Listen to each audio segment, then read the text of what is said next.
Ahí aparecimos.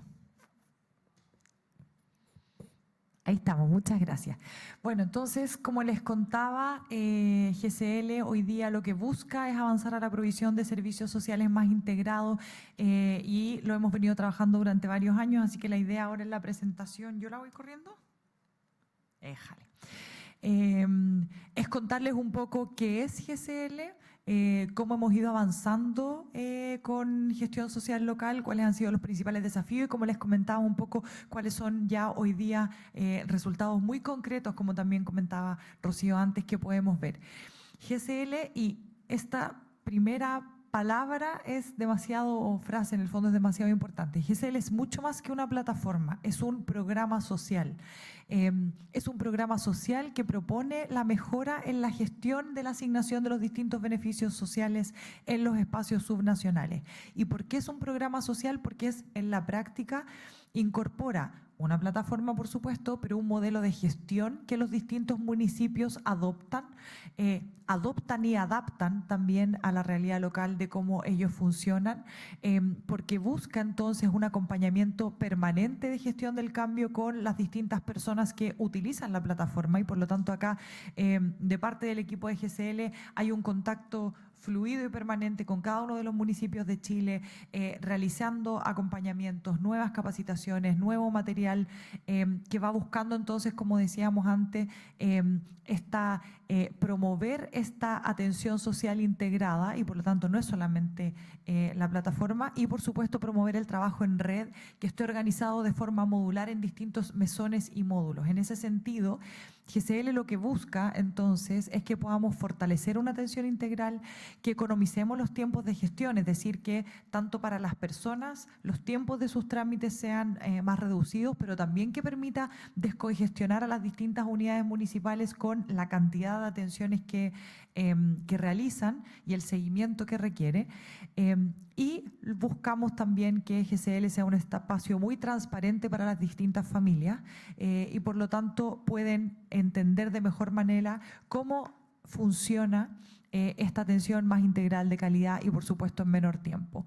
Entonces GCL es una herramienta de gestión donde en el caso de los usuarios lo que significa es que yo, que voy a ir a una municipalidad a hacer una consulta respecto a un trámite, respecto a una beca, respecto a un beneficio social, respecto a una necesidad, voy a poder en una sola entrada tener una atención social integral. Eso quiere decir que no es que me van a decir, mire, vaya a la ventanilla de allá para hablar con mi compañera que ve los subsidios y después muévase a esta ventanilla para hablar con mi otra compañera que ve los temas de educación, etcétera, sino que yo voy a poder tener una entrada donde un trabajador social va a poder ver la información, no solamente del registro social de hogares que comentaba Verónica antes, con mi calificación socioeconómica, mis datos de contacto, pero también a los beneficios a los cuales yo ya accedo, cuáles son aquellas prestaciones que yo estoy recibiendo, ya sea de la municipalidad o de otros programas del nivel central. Entonces, provee información útil que permite al trabajador social entonces orientarme mejor respecto a, dadas sus condiciones, dadas las condiciones de su grupo familiar, dadas las prestaciones a las que usted ya está accediendo, cuáles son aquellas, por ejemplo, a las que no está accediendo y podría acceder. Cuáles son entonces ese tipo de atención que yo como persona o dentro de mi familia podríamos requerir y por lo tanto promueve y facilita que las prestaciones sean integradas y que los beneficios entonces se asignen de la mejor manera posible a las personas. Y por otro lado, desde el punto de vista de la municipalidad, donde están estos equipos que reciben a las personas, que los orientan y que los ayudan entonces a acceder a estas prestaciones, promueve y facilita una coordinación de acciones entre los distintos proveedores. Decíamos, tenemos equipos que ven temas de discapacidad, de personas mayores, de empleo, necesidades de bonos o de beneficios o prestaciones directas, programas sociales asociados a niñez, o sea, hay una serie de prestaciones entonces y por lo tanto promueve esta coordinación, logra interoperar con distintos sistemas de información existentes. Entonces lo que les decíamos, yo como trabajador social entro y puedo ver un detallado resumen de esa persona y la familia entonces que tengo enfrente y que estoy atendiendo. y permite realizar lo que llamamos transacciones entre distintas unidades municipales, es decir, que podamos derivar entonces casos para una atención que sea más integral en distintos niveles. Y en ese sentido, ¿cómo funciona entonces este modelo de gestión? Como yo les decía antes, tenemos una plataforma que integra la información pública de distintos beneficios para las personas, que interopera y por lo tanto tenemos entonces conectada esa información con altísimos estándares de seguridad de la información, algo que Verónica mencionaba muchísimo en su presentación también, y la importancia y la responsabilidad que tenemos respecto a aquello. Y que entonces permite que de entrada yo tenga lo que llamamos el screening social, es decir, una mirada completa de esa persona, de su núcleo familiar, de acuerdo a la información con la que contamos.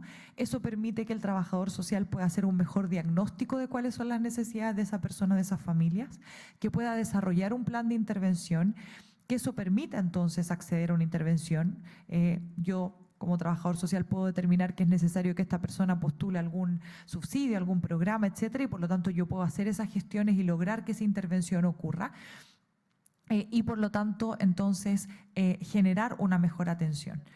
Por supuesto, eso necesita entonces que esta interoperabilidad cuente con información tanto de los beneficios públicos a nivel nacional, pero también un catálogo local de beneficios y servicios, es decir, sabemos entonces en cada municipio, y GCL tiene esa flexibilidad, cada municipio tiene sus distintas prestaciones que pueden variar, no es lo mismo el tipo de apoyos, por ejemplo, que entrega un municipio en el sur de Chile asociado a la calefacción, por ejemplo, que en el norte desértico, donde hay otro tipo de prestaciones, otro tipo de caracterización de la población. Entonces, efectivamente hay un catálogo de beneficios que es local, además de los programas más nacionales.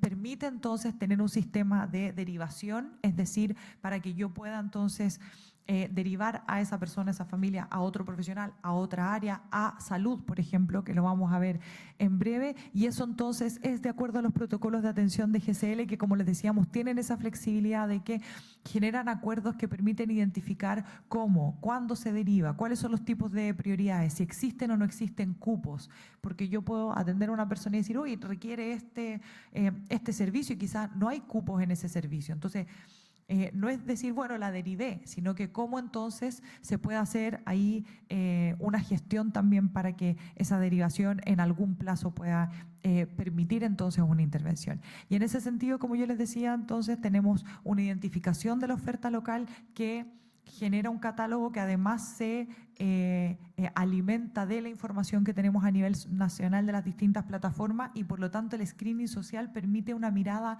súper acuciosa de esa persona y de esa familia. Tengo entendido que van a ver en la tarde la plataforma, van a ver GCL, ¿cierto? ¿Sí? Ahí van a ver cómo funciona ya más en detalle, pero para contarles un poco en qué hemos estado. Hoy día el estado del arte, iniciando el año 2026, hemos ido aumentando progresivamente las transacciones. Podemos ver que ya en los últimos años se ha empezado a estabilizar, justamente porque ya estamos llegando prácticamente a todo Chile, ya tenemos prácticamente todas las comunas de Chile utilizando GCL. Y en ese sentido, más de 8.000 operadores en los distintos municipios en el nivel subnacional participando. Y hace un par de años iniciamos con los pilotos de GCL Salud, que hoy día además incorporan a 53 comunas que ya están funcionando con esta integración que les vamos a contar ahora. ¿Cómo funciona entonces este módulo temático? Yo les decía al principio que GCL entonces permite tener un screening social general, pero además tiene distintos módulos temáticos a los cuales yo puedo entonces acceder y generar derivaciones. En el caso de, y yo hablaba mucho del trabajador social en el municipio, ¿cierto? Yo llego al municipio, me encuentro con un trabajador social y ese trabajador social me hace una atención, me hace un diagnóstico, etcétera. En salud, en el nivel local, pasa algo similar. La persona llega a su CEFAM, a su centro de atención de salud primaria, y por lo tanto hay un diagnóstico, hay una conversación, pero como bien sabemos, las determinantes sociales son muy relevantes en la atención de salud, por lo tanto no es solamente un diagnóstico de lo clínico, por decirlo de alguna manera, sino que hay una conexión que es básica y que no se da de manera natural, por decirlo de alguna manera. Y por lo tanto, lograr este vínculo entre el trabajo social que realizan en los municipios o el diagnóstico asociado a las necesidades más de vulnerabilidad psicosocial, por ejemplo, de las familias, con la mirada más sociosanitaria, que es la que hemos querido impulsar, era algo que no era tan intuitivo, por decirlo de alguna manera, ocurría muchas veces en la práctica en el nivel local, pero no estaba tan aceitado, por decirlo de alguna manera, y hoy día GCL Salud nos lo permite. Entonces, ¿qué busca?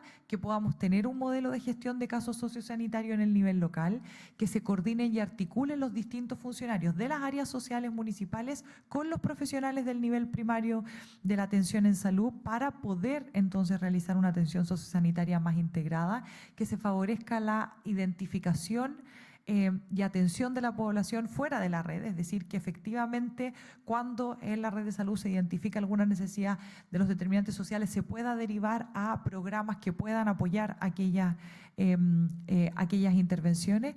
¿Y cómo lo hace? Bueno, integrando datos administrativos.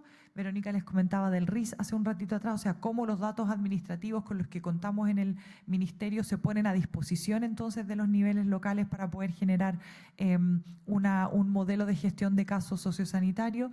Se implementa un sistema de derivaciones que permita entonces esta derivación y contraderivación entre los niveles de los departamentos sociales municipales y los dispositivos de salud, que se mejore entonces la asignación de beneficios. Vamos a ver un caso como bien particular respecto a aquello, que entregue cierta reportería entonces, que permita una gestión desde decisiones presupuestarias a nivel local hasta modelos de focalización y por supuesto que permite ir midiendo esfuerzo y que genere entonces una accountability de lo que estamos haciendo en el sector público.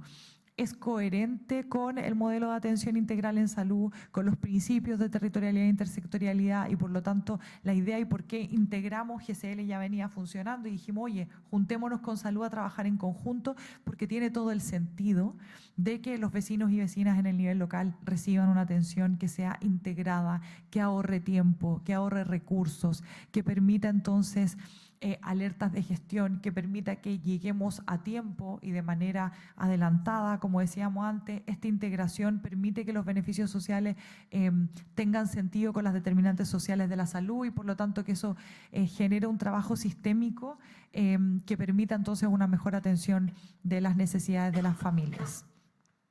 Un caso concreto, por ejemplo, es el que hemos venido desarrollando durante los últimos meses respecto a la acreditación y la calificación de la discapacidad. La Vero contaba el mismo ejemplo, como si nos hubiésemos puesto de acuerdo, respecto a, ¿se acuerdan que ella les decía?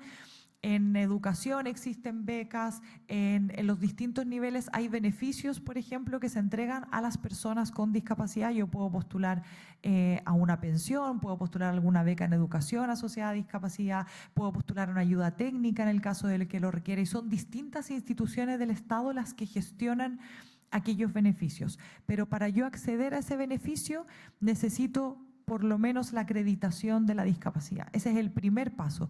Y a partir del Registro Nacional de Discapacidad, entonces de obtener esa acreditación, se abre una serie de beneficios sociales a los cuales yo puedo acceder. Y ese trámite es un trámite que es bastante largo, que es bastante engorroso, que requiere que yo como persona en situación de discapacidad tenga que pedir distintos informes que permiten entonces acreditar esa discapacidad. Hay una institución que hace el proceso de acreditación, eso después se manda al registro civil, o sea, hay un proceso que no es corto y que por lo tanto significaba que muchas personas, muchas familias tenían que esperar durante incluso un año para poder acceder a aquellas prestaciones que requerían solo por el trámite del Registro Nacional de Discapacidad. Entonces, hoy día, ¿cómo está funcionando GCL Salud? Vincula entonces la atención sociosanitaria en los distintos establecimientos de la atención primaria con las prestaciones sociales en el municipio.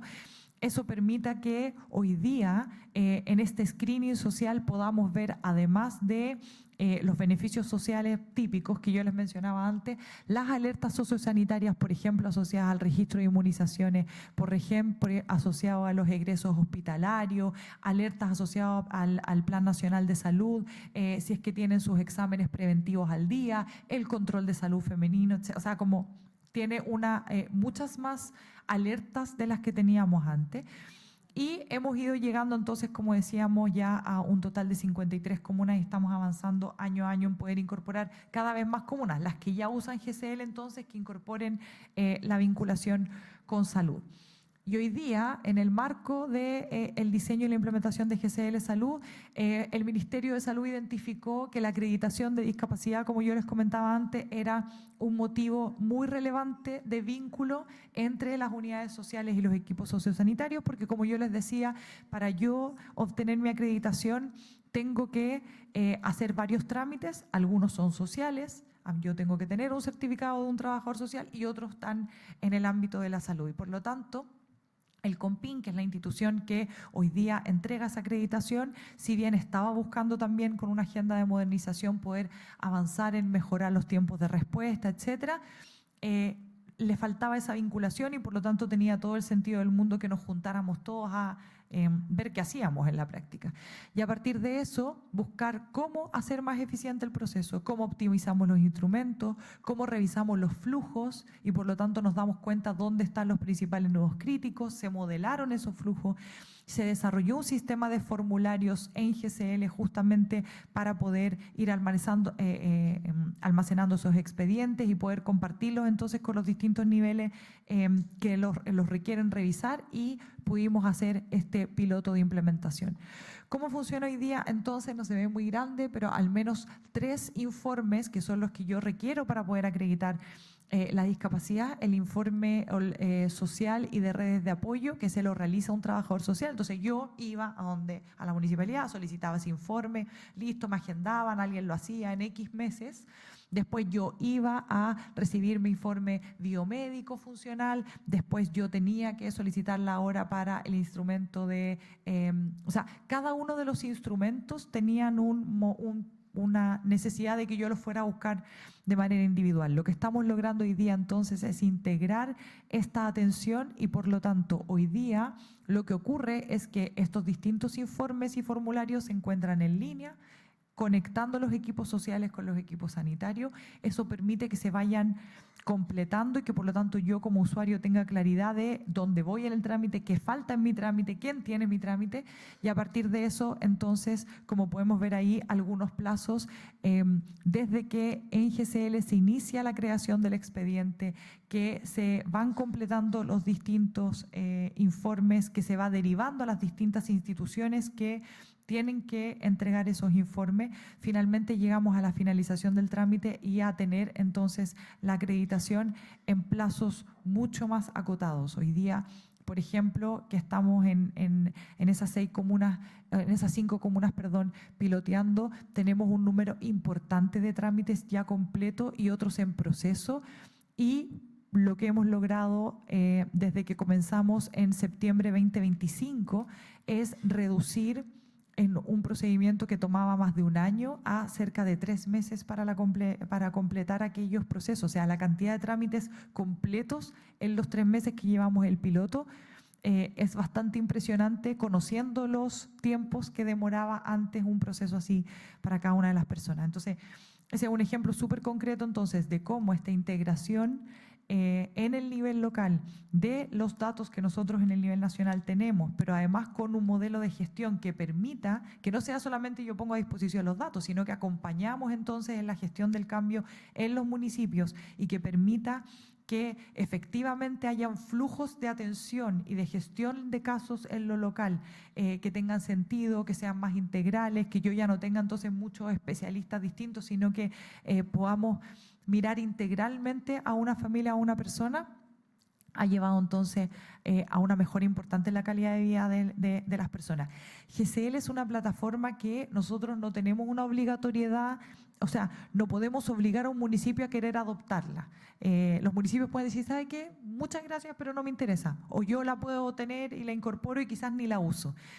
El proceso de, por eso decíamos un programa social, el proceso de acompañamiento de esos equipos para que efectivamente vean a GCL como un modelo que les sirve es muy relevante y ha sido la clave de este proceso.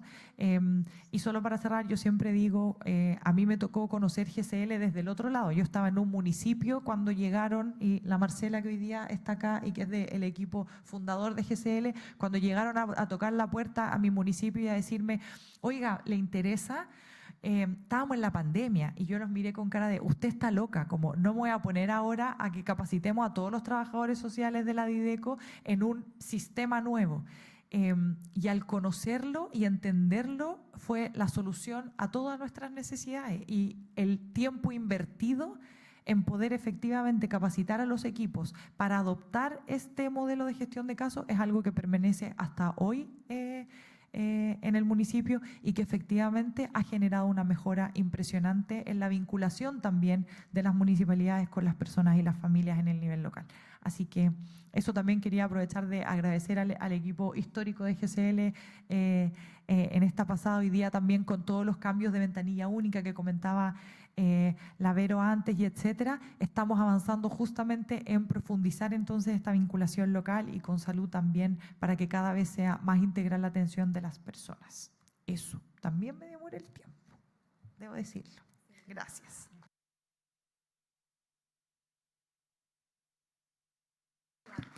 Gracias, Romy.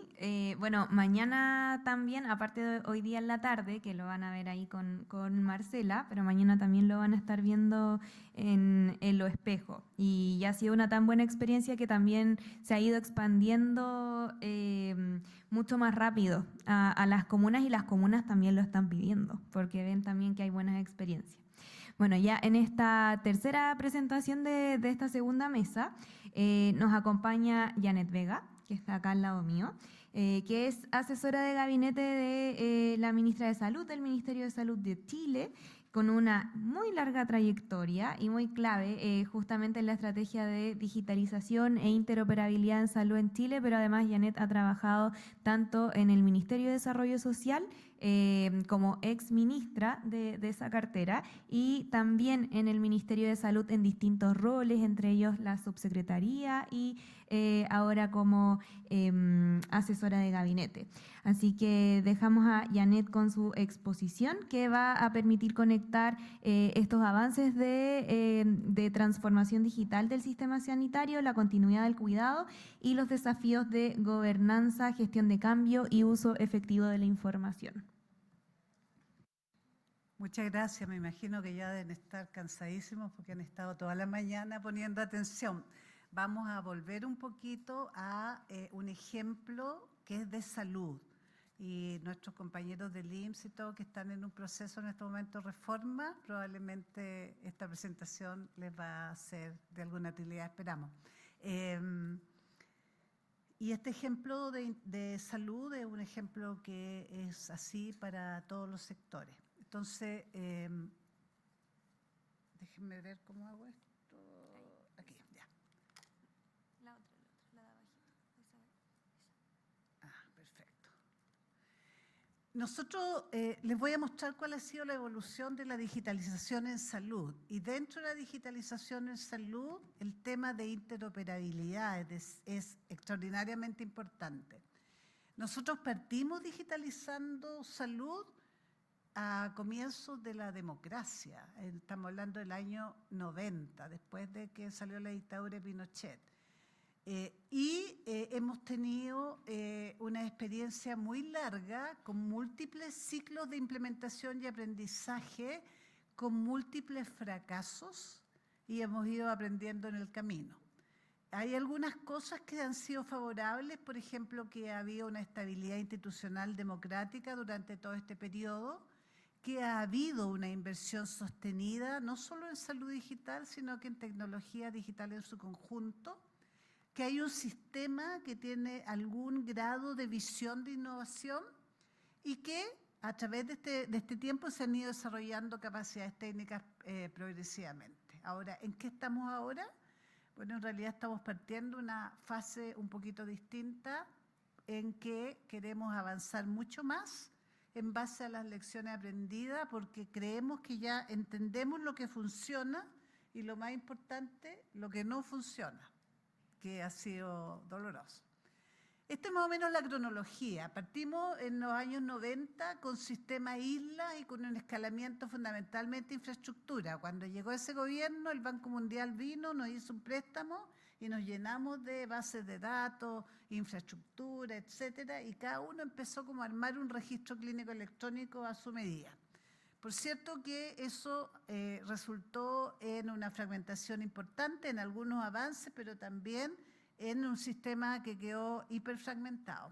El año 2008 se partió con una estrategia que nosotros llamamos SIDRA, que lo que esperaba era introducir un registro clínico electrónico, es decir, la ficha clínica electrónica digitalizada con todos los datos del paciente, pero que fuera una ficha más normalizada, es decir, que no cada uno pusiera lo que quisiera y que hiciera desarrollos propios, sino que fuera algo mucho más normalizado.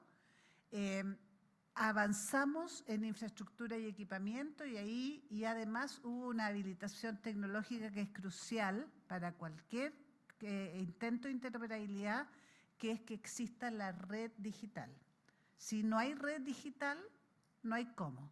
O sea, si no hay un acceso a Internet de banda ancha que permita que los equipos manden información, no se puede. Y eso puede ser también a través de teléfono, pero tiene que existir. Lo que nos pasa en la región de las Américas muchas veces es que existe lo demás, pero no está la red.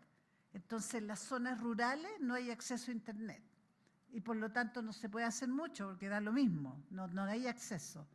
Lo bueno que tiene este último tiempo es que como han aparecido estas Internet satelitales con satélites de baja altura, con anchos de banda que permiten, eso va a ser un cambio fundamental y hay que aprovecharlo. Bueno, después del 2018, una vez que ya teníamos una pequeña red de registros clínicos ya a estándar, etcétera, partimos con Hospital Digital, que en realidad lo llamaron Hospital Digital en ese momento, pero lo que era básicamente era una estructura, un grupo central que hacía telemedicina y apoyaba a todos los servicios de salud. Y eso significó un salto porque efectivamente ya tuvimos que empezar a conectar, por ejemplo, las imágenes, lo que se llama risk packs, los exámenes de laboratorio, etcétera. Y entre el 2018 y el 2022 entonces empezó a hacerse este cambio para que la información ya no fuera la información que necesitaban los doctores, la enfermera o quien quiera, sino que la información estaba pensada desde el punto de vista del viaje del paciente. Y eso lo llamamos salud digital, que era en una plataforma que le pusimos un nombre súper original, Convergente, digamos, que en la práctica era que empezamos a tratar de juntar todo con todo.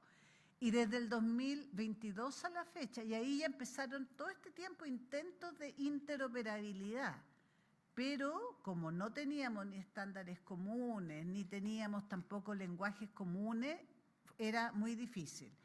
Y desde el 2022 a la fecha, lo que hemos estado tratando de hacer es lograr interoperabilidad completa del sector, lo cual suena súper bonito, pero es un parto de los montes, digamos.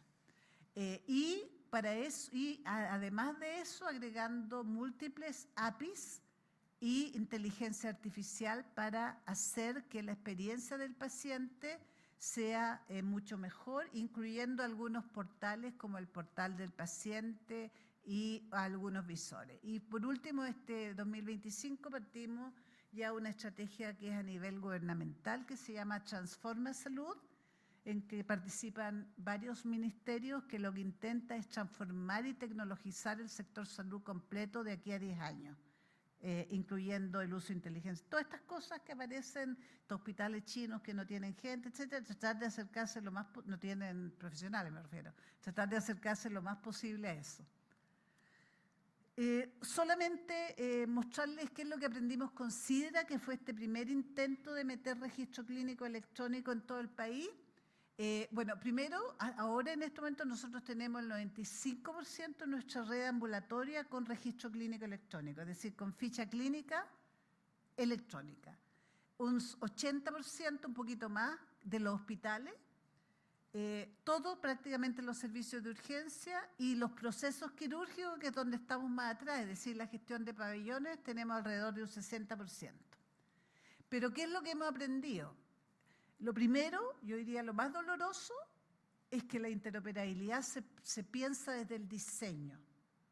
Entre paréntesis voy a hacer una pregunta, y me perdonan si es que es ofensiva, pero ¿qué es lo que es interoperabilidad? Cualquiera. Y sin ningún... ¿Qué es lo que es interoperabilidad en concreto?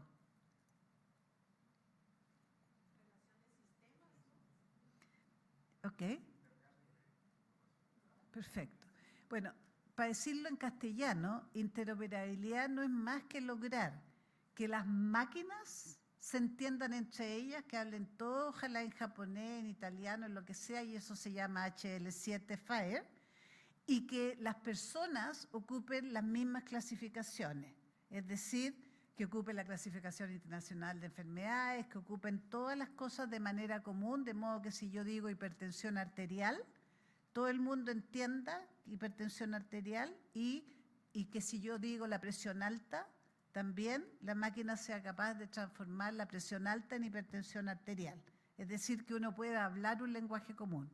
Y disculpen que haya hecho eso, pero es que uno habla todas estas cosas y de repente como que lo básico no lo conversa. Entonces, ¿qué es lo que dijimos? Primero, la importancia de pensar en interoperabilidad desde el diseño. Y esto es para salud, es para desarrollo social, es para educación, es para el gobierno en su conjunto. Segundo, que es la primera definición que uno encuentra que es súper compleja de hacer, usamos registros clínicos, en este caso comerciales, o vamos a desarrollos propios. Por ejemplo, el IMSS tiene un desarrollo propio. El IMSS tiene un registro clínico antiguísimo que tiene millones de personas que están involucradas. Y una de las decisiones que van a tener que tomar ahora con la implementación del IMSS Bienestar es si van a ir por registros clínicos electrónicos comerciales, desarrollos propios o qué porcentaje. ¿Y por qué? Porque hay pros y contras. Los pros de los desarrollos comerciales es que uno no se tiene que preocupar y que están estándar y por lo tanto se va actualizando. Los contras es que queda medio capturado si es que no hace bien las licitaciones y si es que no distribuye el animal, digamos, en varios desarrollos comerciales. Los desarrollos propios, la gracia que tiene es que uno tiene en teoría el control, pero en realidad la experiencia nuestra es que el control lo tiene el que uno contrata. Entonces, en vez de tener un proveedor comercial, tiene un proveedor interno que en la práctica queda igual de capturado. Y por lo tanto, eso hay que tener mucho cuidado, pero lo bueno es que uno lo puede ir actualizando, no actualizando, cambiando a su pinta, digamos. Lo otro que aprendimos es que es crítico involucrar a todos los usuarios finales desde el diseño, no al que uno cree, no al que yo tengo esta idea, sino que al que va a sufrir las consecuencias, sea el paciente o sea el profesional. Ese es el que sabe realmente lo que necesita, lo cual no significa que uno va a hacer un desarrollo a medida de cada una de las necesidades, pero por lo menos las necesidades críticas tienen que ser comunes. La necesidad de crear capacidades técnicas locales, porque obvio que si no, no funciona, y la importancia crítica, pero crítica que un poco lo dijo antes la Romy, de la gestión del cambio. Y la gestión del cambio en el fondo no es más que lograr que las personas no sientan que esto es una amenaza, en resumen, o que uno representa una amenaza para ellos, de pérdida de poder, de pérdida de lo que sea. Entonces, en Hospital Digital, el 2018, cuando ya habíamos avanzado en la estrategia Sidra, nos metimos hacia telemedicina. Y en este momento hemos hecho más de 5 millones de prestaciones de salud digital, lo cual para algunos de nuestros países es nada, pero para nosotros que somos un país de 20 millones es mucho. Todos nuestros servicios de salud están conectados, por lo tanto hay un equipo central que apoya a los servicios de salud y hay cobertura en todo el territorio nacional. ¿Y qué es lo que hacemos? Atendemos pacientes sincrónicos, es decir, cuando el paciente está ahí, que puede estar solo o puede estar con su médico tratante, y asincrónico. Es decir, nuestros colegas, médicos, enfermeras, etcétera, mandan preguntas o fichas clínicas o imágenes y el equipo central, lo que llamamos las células, los apoyan en los diagnósticos, tratamientos, etcétera. Hacemos mucho apoyo diagnóstico remoto, en particular de trazados e imágenes, porque en las zonas más rurales no hay cardiólogos, por ejemplo, para informar los electrocardiogramas, o para informar la ecografía, o para informar, etcétera, y por lo tanto, ese apoyo, ese informe, muchos de esos se hacen a nivel de hospital digital. Y ahí, por ejemplo, si no tienen una internet de alta velocidad que pueda mandar imágenes con buena resolución, no se puede.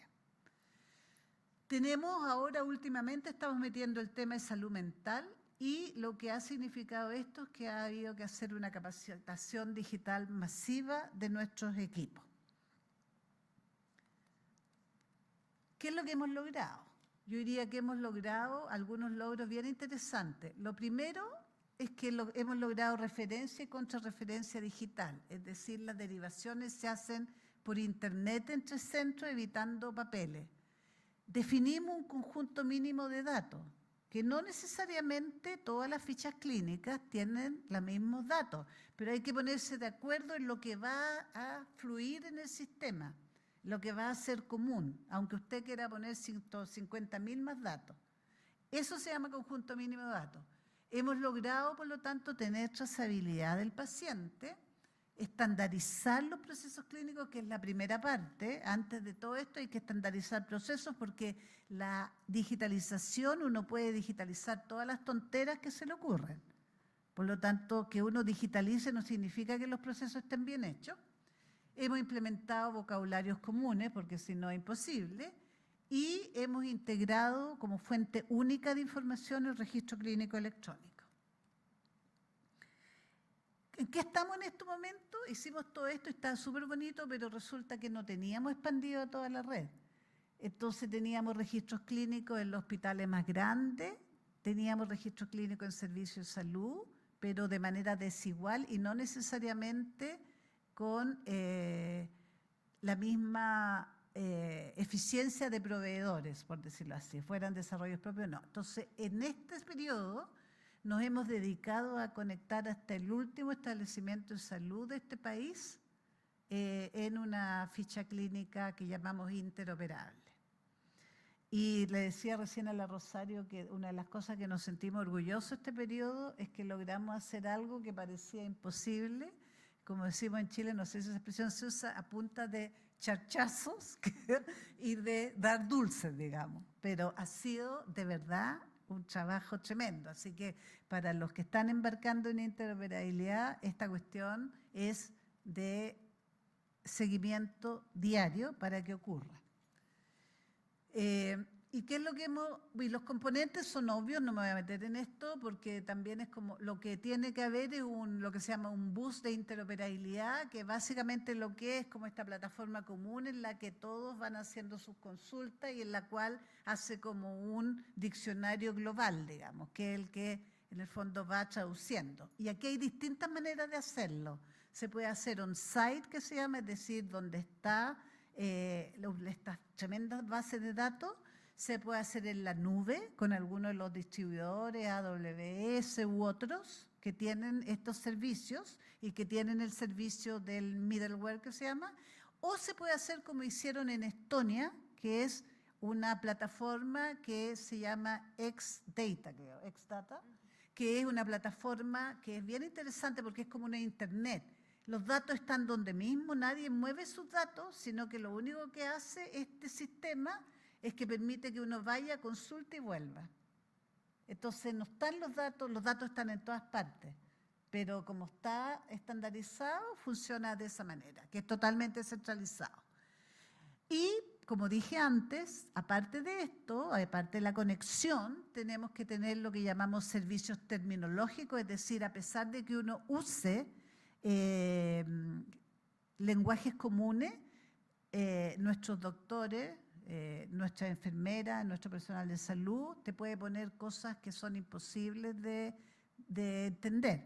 Por lo tanto, hay que hacer una especie de diccionario que diga que cuando en la ficha clínica dice tiene la presión alta, hipertensión arterial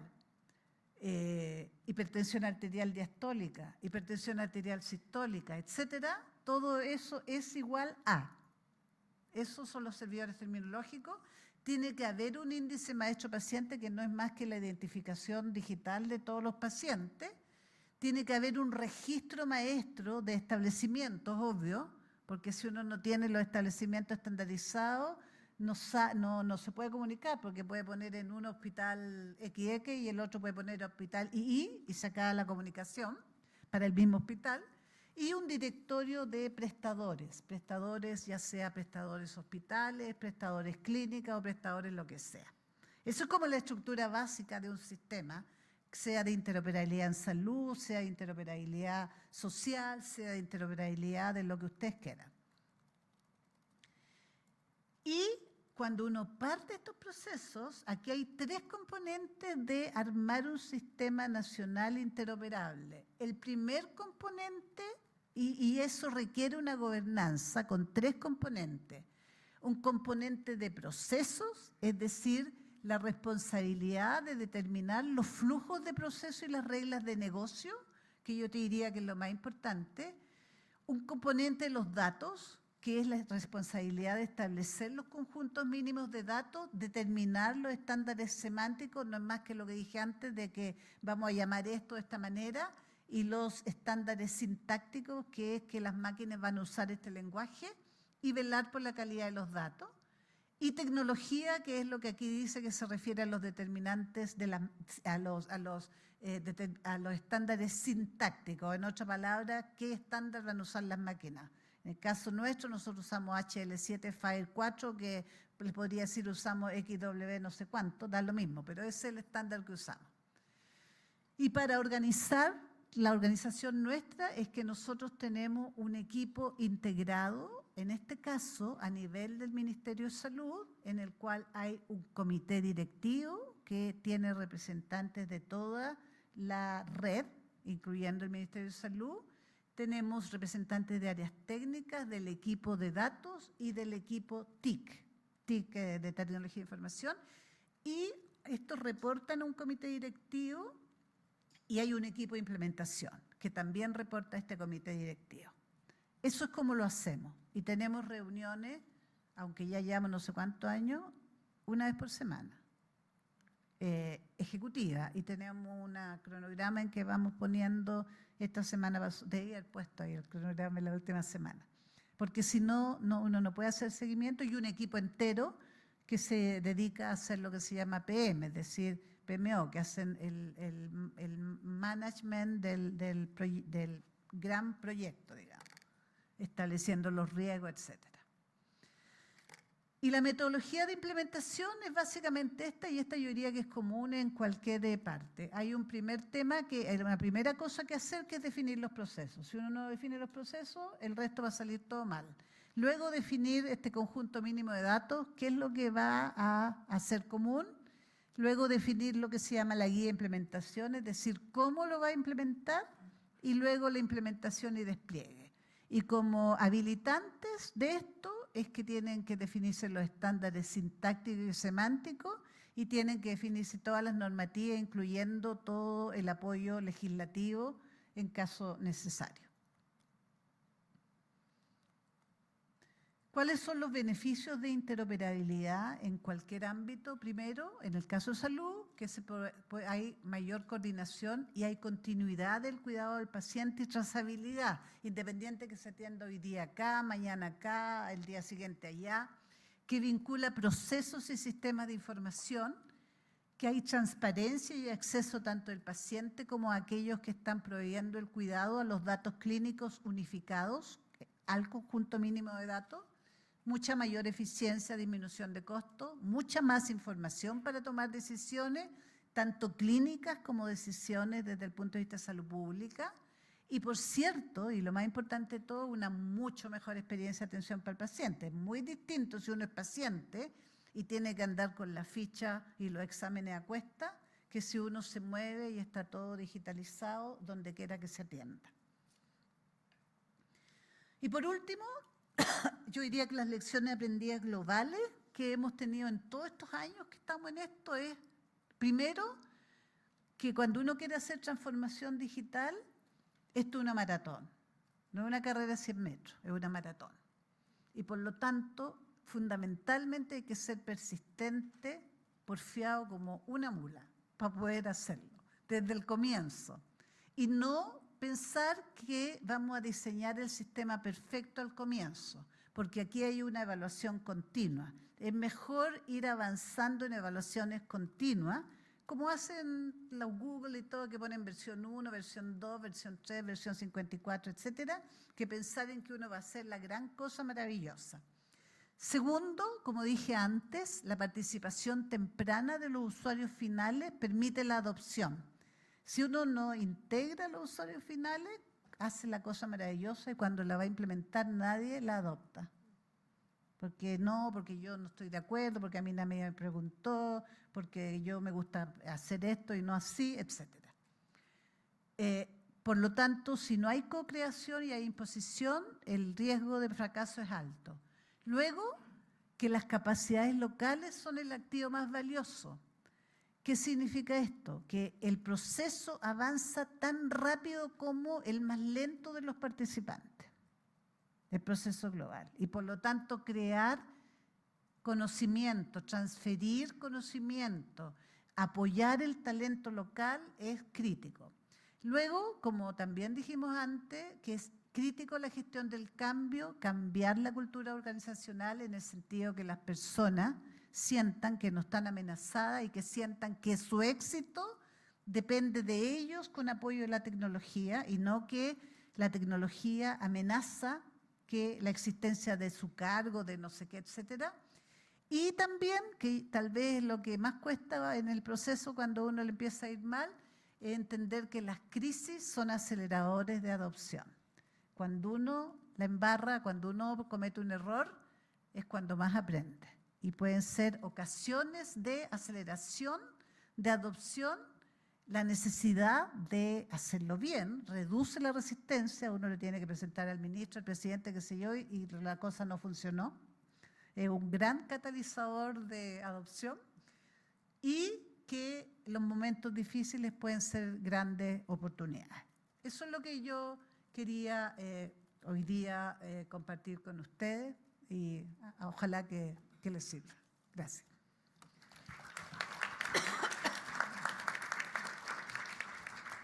Muchas gracias, Janet. Y en estos minutitos que nos quedan, pasamos a preguntas. ¿Sí? ¿Les parece? No sé si tienen alguna pregunta. Ahí adelante. O comentario también. Sí, bueno, muchísimas gracias por las presentaciones. Y me surgieron un par de inquietudes, uno en relación con cada una de las mesas. Con la mesa 1 quería preguntar si se han pensado mecanismos de evaluación de pues, esta hipótesis sobre la intersectorialidad e interoperabilidad como herramienta para enfrentar la desigualdad. Pues si se ha planteado como una evaluación de impacto o unos indicadores que puedan dar cuenta.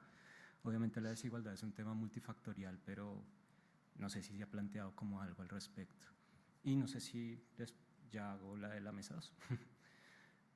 Sí, pues con la mesa 2, lo que mencionaban Romy y también Janet, creo que es muy importante pues de tener en cuenta al usuario final desde el diseño, es vital. Es muchas veces las herramientas que planteamos, tal vez desde el gobierno central, en el momento de aplicarlas, pues el usuario final lo plantea de otra forma. ¿Qué estrategias plantearon, por ejemplo, con este ejercicio de ventanilla única social para trabajar con el usuario final antes de entrar a producción y para…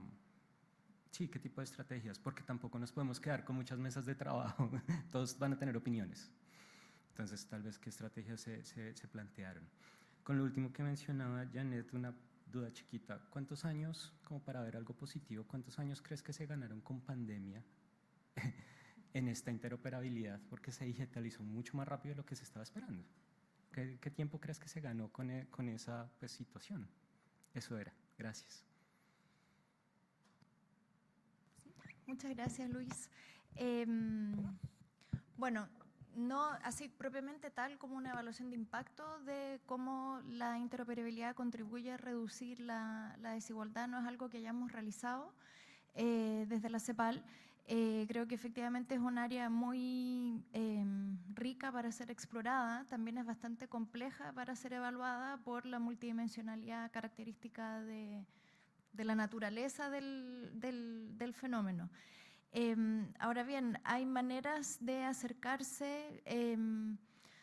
Nosotros no lo hemos hecho con respecto a la desigualdad propiamente tal, pero hicimos un ejercicio que me lleva a pensar un poco en lo que tú planteas. Hicimos un ejercicio en México justamente para evaluar cómo iniciativas intersectoriales o en la que inciden distintos tipos de acciones que no son necesariamente sanitarias propiamente tal, atención a la salud propiamente tal, sí contribuyen a la salud de la población y también contribuyen a otras dimensiones como la dimensión económica. Es un acercamiento que sí se podría realizar, pero como te digo, es difícil, no imposible, pero es complejo el tema de la causalidad a la desigualdad, si bien sabemos que efectivamente al avanzar en los determinantes sociales de la salud, necesariamente vamos a avanzar en reducir las brechas que existen en los resultados sanitarios. Eso es lo que te podría decir por ahora, pero por supuesto podemos seguir conversándolo más adelante. Ya, sobre cómo lo hicimos en la ventanilla única social, efectivamente, como comentaba Janet, bueno, ella fue nuestra ministra en Desarrollo Social y Familia y antes de dejarnos nos transmitió también parte de esa misma mística respecto de trabajar con la mirada centrada en los usuarios. Es parte de algo que se instaló en nuestro ministerio y esperamos que no se diluya con el tiempo. Y eso significa que muchos de los proyectos que hemos desarrollado durante estos años tienen esta lógica de diseño de la experiencia de los usuarios, del diseño de las tecnologías basado en la experiencia de los usuarios. Y por lo tanto, cuando trabajamos con la ventanilla única social, lo que fuimos haciendo fue, más allá de cuando íbamos teniendo ideas y los distintos equipos íbamos teniendo ideas o propuestas de lo que nosotros queríamos o nos gustaría ver en la ventanilla, se iban haciendo maquetas y esas maquetas después se iban a pruebas con usuarios. Entonces, al final, en el proceso de trabajo de este proyecto y en las distintas etapas, pasamos por evaluaciones con usuarios, más de 200 personas. Fueron revisando distintas partes, piezas completas o piezas más pequeñas del diseño de la ventanilla usuaria, y eso en 10 de las 16 regiones del país, porque también es distinta la experiencia de la gente acá en la zona metropolitana de lo que podía ser la experiencia y la forma de acercarse al Estado o a las tecnologías de personas que tienen otras experiencias.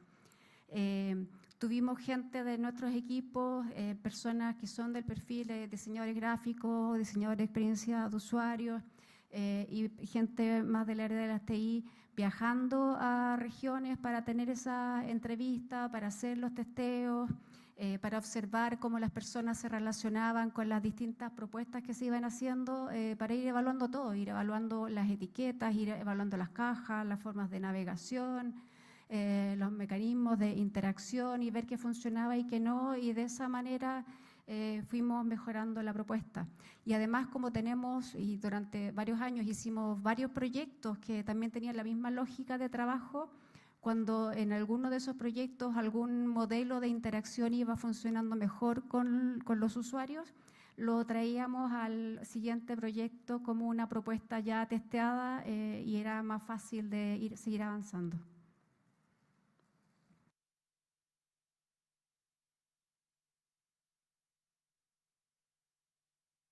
Bueno, yo creo que la experiencia que tuvimos todos es que la pandemia aceleró todo, ¿no? Todos los temas de transformación digital, porque era tal la desesperación que todos nos pusimos, en el caso nuestro, salud entero, básicamente pasó a transformarse en un ministerio de pandemia y el gobierno entero se transformó en un gobierno de pandemia y por lo tanto eso aceleró significativamente todos los procesos. ¿Cuánto? No lo sé, pero yo me imagino que estamos hablando de años, digamos. Eso. Muchas gracias. No sé si más preguntas o comentarios. Adelante. Sí, nada más hacer hincapié en algo que comentó Janet. Lo del expediente clínico electrónico, no voy a detenerme cómo ha sido en el instituto. El tema es que una vez que se despliega, una vez que ya aparentemente está bien, yo considero que es uno de los procesos más inacabados que hay, porque cada vuelta surge una idea nueva que hay que agregarle, que hay que enriquecerlo, quiero un tablero más, otro menos. Aquí nos acompaña la Dirección de Tecnologías, todos los días le damos lata. Oye, valdría la pena que además viera esto, que viera lo otro, porque es importante este dato para vigilancia epidemiológica, para etcétera, etcétera, etcétera. O sea, yo creo que considerar que un proyecto de este tipo está acabado, cerrado y listo para desplegar es uno de los errores más grandes. Debe conceptualizarse como un proyecto siempre en desarrollo, con mejorías, quitar, poner e ir perfeccionando. El otro tema que a mí me preocupa mucho es cómo penetrar en la cultura organizacional. Nosotros ya traemos agenda electrónica y demás, y en una visita hospitalaria el año pasado siguen haciendo sellos y siguen pidiéndole a la gente que pase para ver vigencia de derechos, cuando en automático lo arroja el expediente. Cuando podemos hacer una cita electrónica a distancia, todavía hay que ir a vigencia, ir al otro hospital, checar vigencia, un sellito, y es una práctica que no se ha podido erradicar, porque es parte de la cultura de la gente. O sea, es un complejo que va más allá del solo sistema. Tiene que ver toda la estrategia, no nada más el despliegue, es ese cambio, porque mucha gente nada más se ha dedicado toda su vida a hacer eso. Entonces es muy resistente a dejar de poner un sellito, porque deja de ser su razón de existencia. Y pensar que está terminado creo que sería uno de los graves errores. Ese es mi comentario. Gracias por el comentario. Efectivamente, hay dos cositas ahí que tal vez sería bueno. Uno es que la importancia de definir los procesos y el para qué es crítica, y usted lo ha ejemplificado perfecto, porque cuando uno empieza a preguntar, el sueño puede hacer estos Frankenstein, porque cada uno tiene necesidades distintas y quiere agregar, por último, yo quiero hacer investigación y quiero que estén estos datos, digamos. Entonces, ahí hay dos temas. Lo primero es definir el proceso, es decir, perfecto, usted tiene este dato, ¿para qué? ¿Para qué lo va a usar? ¿Para qué le sirve al paciente? ¿O para qué sirve que mejore la gestión? Esa pregunta es una pregunta crítica y por eso hay que mapear primero los procesos y ponerse de acuerdo. Y lo segundo, como usted dice, esto no se termina nunca, pero la partida de un conjunto mínimo de datos común, esa sí que tiene que estar definida. Y a partir de ahí uno va aumentando o disminuyendo con el tiempo. Y un segundo reforzamiento de lo que usted dice. El tema de la gestión de cambio es un tema que se junta con muchas cosas, entre otras con liderazgo. La gestión de cambio tiene que ver con la capacidad de liderazgo. Y cuando uno le toca liderar una institución o lo que sea, la pregunta que es bueno hacerse es, ¿cuál es la amenaza que yo estoy representando para el otro? Entonces, la pregunta es, ¿por qué siguen poniendo el sello? Y la respuesta es, porque si no pongo el sello, me voy a quedar sin trabajo probablemente, o no voy a hacer, que mi acto de poder es que yo soy la que pongo el sello, y si no pongo yo el sello, no funciona. Y ahí hay una conversación transaccional. La pregunta es, para que no ponga el sello, ¿qué es lo que sería aceptable? ¿Cuál es la ganancia? ¿Cuál es la ganancia? Es decir, ponerse en el lugar del otro. Si usted está poniendo el sello, ¿qué gana con no ponerlo más? Porque sabemos lo que pierde. Y eso es súper difícil. Quiero decir, uno lo dice, qué sé yo, todo, pero hacerlo en la práctica, sobre todo cuando uno está en un cargo de autoridad, es súper difícil. Porque hay que entender que autoridad no es lo mismo que liderazgo. La autoridad es vertical y no se mueve. Usted, el jefe de este otro, eso es así, eso es inamovible. El liderazgo se mueve así. Y el liderazgo no está necesariamente relacionado con la autoridad. Y se mueve. Hay líderes que son líderes un día, el señor del gremio hoy día es líder, al día siguiente cayó en desgracia y el líder es otro en la organización. Por lo tanto, si uno no es capaz de conectarse con los líderes como autoridad y ejercer un liderazgo, por lo tanto, no hay ni una posibilidad de avanzar. O sea, va a avanzar en la medida en que su autoridad le permita avanzar, pero un avance coercitivo. Yo sé que esto sale de lo que estamos conversando acá, pero creo que este es el tipo de experiencia que a uno le sirve, o por lo menos a mí me ha servido de mis mentores, digamos, entender eso, que uno no, cuando invisten de autoridad, no te están invirtiendo de liderazgo, solo de autoridad. Y el liderazgo hay que ganárselo. Eso. Muchas gracias a nuestras tres expositoras. Sin duda una mesa muy importante también para lo que vinieron a ver. ¿Hay una pregunta ya? Adelante. Perdón. Perdón, es que me quedé con varias ideas aparte después de lo que perdón, comentó Janet. No, disculpen. Agradecer las presentaciones también. Yo creo que ha sido súper interesante ver la perspectiva desde el lado de salud y también desde la parte de registros. Y tenía un comentario, pero primero quería tomar lo que recién dijo Janet. Yo creo que es súper importante de cómo, o sea, que estos cambios requieren un compromiso político que va más allá del gobierno de turno, que creo que ese es un gran desafío que tienen todos los países de la región. Y en esto ahora voy a hablar como chilena.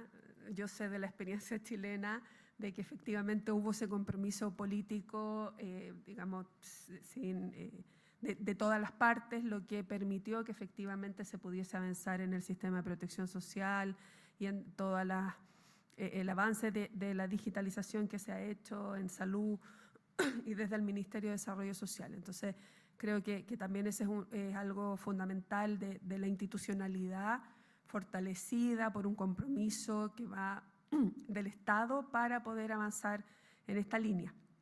Y tenía, disculpen, tenía dos entre preguntas y comentarios que yo creo que son súper relevantes para toda la región. Uno, el tema de la inversión, de qué tan importante es la inversión que se requirió hacer en Chile, no solo en términos tecnológicos, o sea, nosotros tenemos una avanzada en el uso de banda ancha, pero que no es la realidad de toda la región. Y en eso, ¿cómo han visto ustedes de cómo ha sido el avance de eso? Sé también que no es responsabilidad solo de estos ministerios, sino que hay otros ministerios que están involucrados y cómo han visto ustedes ese avance en inversión. Y lo otro, que es también como medio tecnológico, que es algo que a mí siempre nos aparece cuando discutimos con los países, el tema de el uso de programas, de software, de esta necesidad quizás de contar con software abierto, no sé, de que permitan que todos podamos acceder a estos sistemas que nos permitan tener estas grandes bases de datos y que sean iguales, porque o sea, algo que hemos conversado varias veces con Verónica, de que si un registro tiene, no sé, registro civil tiene una base menos, o sea, un sistema de una forma que no habla con entonces finalmente la interoperabilidad tampoco se logra. Entonces, ¿cómo ven ustedes también eso, el tema de más tecnológico, más de tecnologías necesarias, de sistemas, para efectivamente poder generar esta interoperabilidad? Eso, gracias. No, la verdad es que da lo mismo el sistema. Lo que tiene que ser es interoperable, o sea, tiene que tener estándares sintácticos y estándares semánticos iguales. Y eso puede ser un desarrollo propio, puede ser un sistema comercial, No es el tema. El tema es que el lenguaje tiene que ser común. Que en el caso de registro clínico tienen que estar con estándar FHIR 4. Con eso las máquinas entre comillas, digamos, se conversan, independiente de que uno esté desarrollado por Intersystem, el otro sea Linux y el otro sea alguien que armó el sistema. Pero tienen que estar, por eso los estándares son críticos. Los sintácticos, es decir, los de las máquinas, los del software, y los semánticos, es decir, las definiciones de los listados, clasificación internacional de enfermedades, etc. Ahora, habiendo dicho lo anterior, ojo, miremos el futuro. Esto es hasta hoy día, pero con la inteligencia artificial esta situación va a cambiar fundamentalmente. Y a lo mejor no vamos a requerir ningún estándar. Les pongo un ejemplo. Ya hay inteligencia artificial que lee las fichas clínicas y lee todo, digamos. Nosotros recién tuvimos una experiencia que fue muy brutal, porque tenemos un sistema de priorización para las referencias. Es decir, si usted la atienden en el consultorio, cuando llega al hospital, alguien prioriza, usted viene antes que el otro, aparte de los criterios. Y tenemos unos criterios para eso, que no sea más grave, que no sé qué, Y entonces hicimos una experiencia en que metimos inteligencia artificial con un equipo bien sofisticado que existe acá, entre paréntesis, porque hay efectivamente una inversión sostenida desde el Ministerio de Ciencia y el de la Economía, entonces hay centros tecnológicos. Y ese equipo utilizó el texto libre de la ficha clínica. Y cuando hizo y definió una priorización, y cuando comparó la priorización hecha por la inteligencia artificial versus la priorización por el médico, en base a los criterios, y los resultados que ocurrían en términos de hospitalización, etcétera, era mucho mejor lo que sacaba la inteligencia artificial desde el texto libre. Por lo tanto, esas cosas van a empezar a ocurrir. Entonces, todo esto que estamos diciendo es válido hasta ahora, pero a lo mejor en un año más ya no, para que tengamos apertura de mente. Y lo otro es que sí, efectivamente, nosotros tenemos una suerte que, yo no sé por qué ocurrió, pero es que somos como el segundo país más digitalizado, con más acceso a Internet de banda ancha en el mundo. ¿Por qué pasó? Yo no creo que sea porque hayamos sido nosotros no creo que haya habido una visión, no sé muy bien, pero sería interesante entender por qué pasó eso, conociendo nuestro Ministerio de Telecomunicaciones y todo. Sería un estudio de caso bien interesante. Eso. Súper. No sé si tenemos... Sí, perdón, es que quería complementar con algo que mencionó Luis Tijerina en su presentación a propósito de los estándares. Porque claro, en el tema de salud, el HL7, bueno, es bien conocido, por lo tanto es una norma que uno puede seguir para ese mundo. Pero efectivamente en el mundo de la protección social también se ha trabajado en estándares y por eso él mencionaba esta iniciativa de convergencia digital, que en el fondo ha reunido durante varios años distintos grupos de trabajo de diversas partes del planeta. A nosotros nos ha tocado participar varias veces y ha habido equipos también de algunos otros ministerios de Chile y también de otros países de Latinoamérica, pero en particular hay muchas personas de Europa y de otros países de Asia, donde se han ido definiendo nomenclaturas, lenguajes, diccionarios de datos respecto de ámbitos de la protección social y respecto de ciertos casos de usos bien particulares asociados a este mundo, asociados a la interconexión con registros, por ejemplo, de discapacidad, asociados con registros de agricultura, asociados con registros bien particulares clásicos, registros civiles, y allí hay estándares y hay códigos y hay documentación, y si alguien quiere tomar con ciertos lenguajes en específico, está la programación hecha. Tal vez el único problema es que están en inglés y por lo tanto si uno no maneja el idioma hay que hacer la traducción y por lo mismo también hay un equipo de trabajo conjunto dentro de las Américas, donde están también el Banco Interamericano, está el Banco Mundial y también está, no sé, la CEPAL, todos estos equipos también promoviendo y viendo cómo se hace una traducción de esos mismos estándares al español para todas las Américas. Pero en el fondo hay un acervo de conocimiento, de estándares y cosas listas para aplicar dentro de este mundo para el que tiene que empezar de cero. Y si no, también hay algunos software, efectivamente en este mismo espacio hay herramientas de software libre que tal vez bueno, para los que ya llevamos tanto tiempo como que ya es tarde, pero el que tiene que empezar de cero se puede empezar a mirar herramientas que son compatibles con estos estándares para hacer gestión de registros sociales, para hacer gestión de programas sociales, para la interoperabilidad con registros civiles y esas cosas también existen. Por lo tanto, si uno tiene que salir a mirar, no es malo dar una vuelta. Existe documentación bastante sobre la materia, así que yo creo que no es malo, porque la competencia va a ser una herramienta IBM o va a ser otra herramienta de ese calibre o un software muy a la medida, así que si quieren ver estándares, existen. Súper, y nos queda la última pregunta. Adelante. Muchas gracias. Bueno, primero agradecer la presentación, en realidad súper interesante. Tengo dos preguntas, pero una ya fue resuelta, que es que, digamos, la interoperabilidad es más que, es una política de Estado independientemente del gobierno en curso.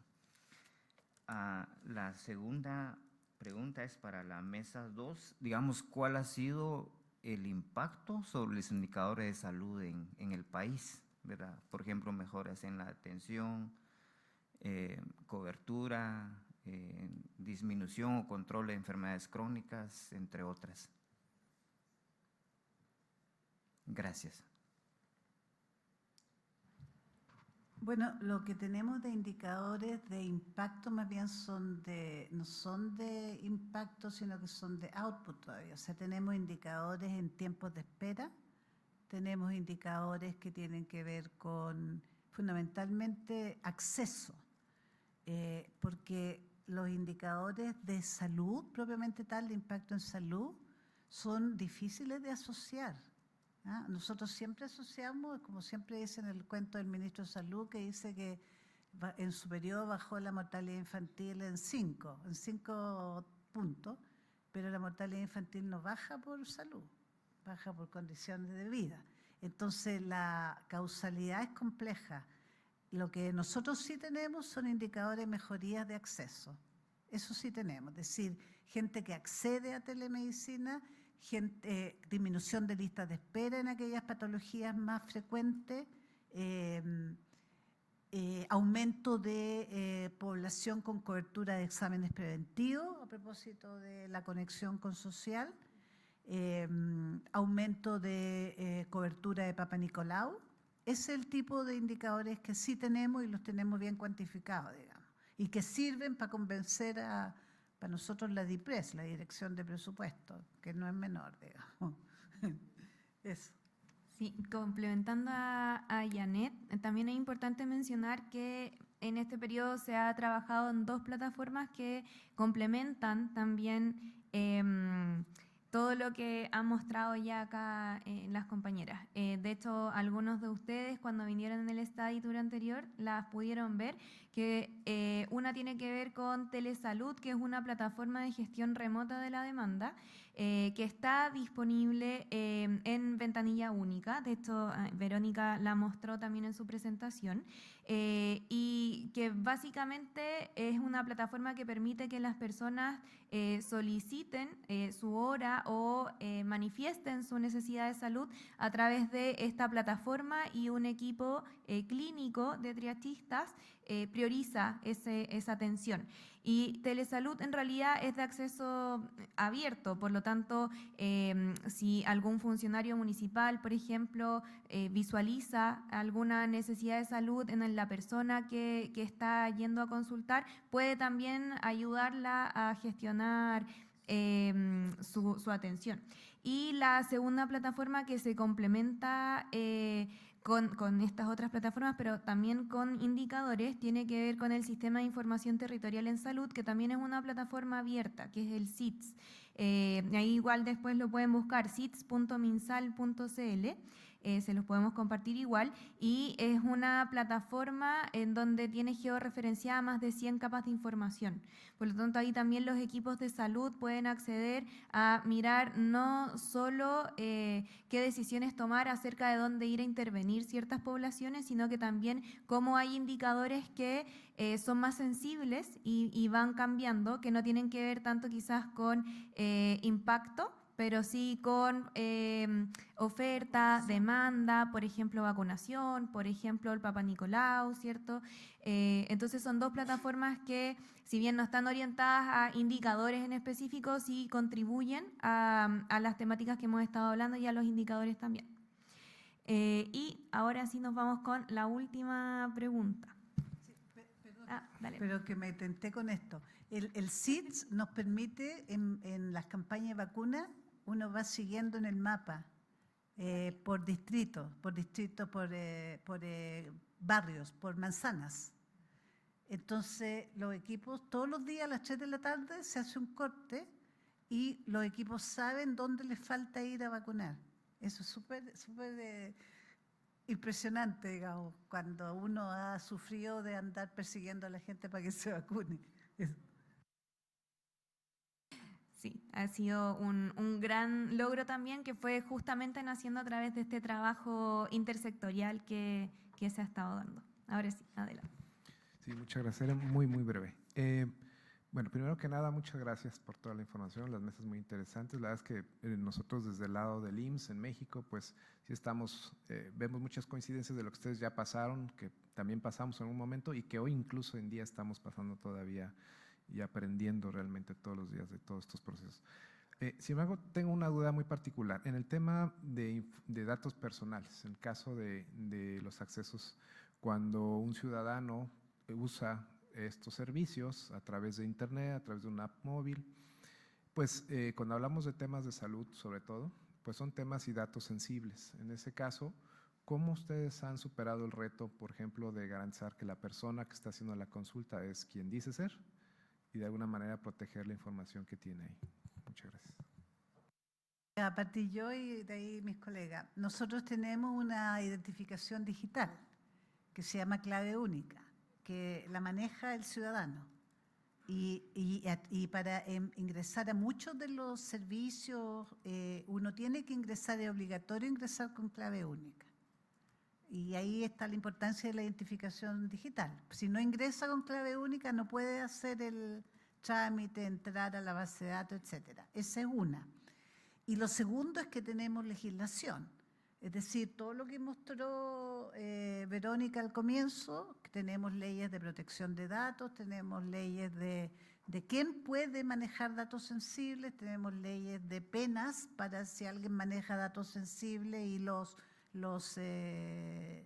difunde, y tenemos, por cierto, encriptación, es decir, los datos se mueven encriptadamente.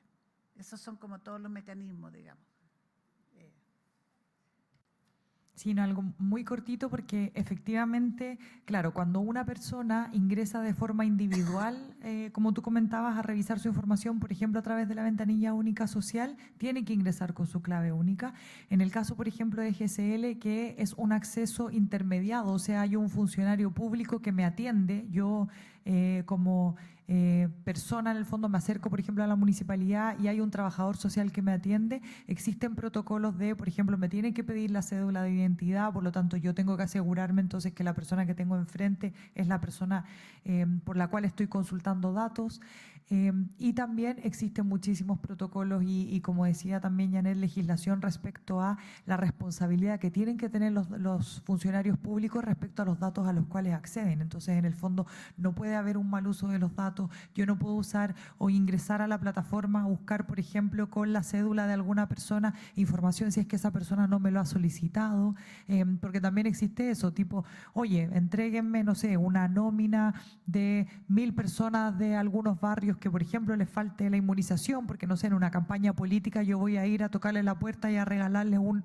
¿Se entiende? Entonces, para todo eso existe mucha legislación, entonces, tanto para la persona que lo va a consultar de manera individual, con su clave única, eso está bien resguardado, pero si es que hay una intermediación de un funcionario público, nosotros tenemos una responsabilidad y una obligación, y a través de contratos firmados, cartas de compromiso, etcétera, respecto al uso de esos datos.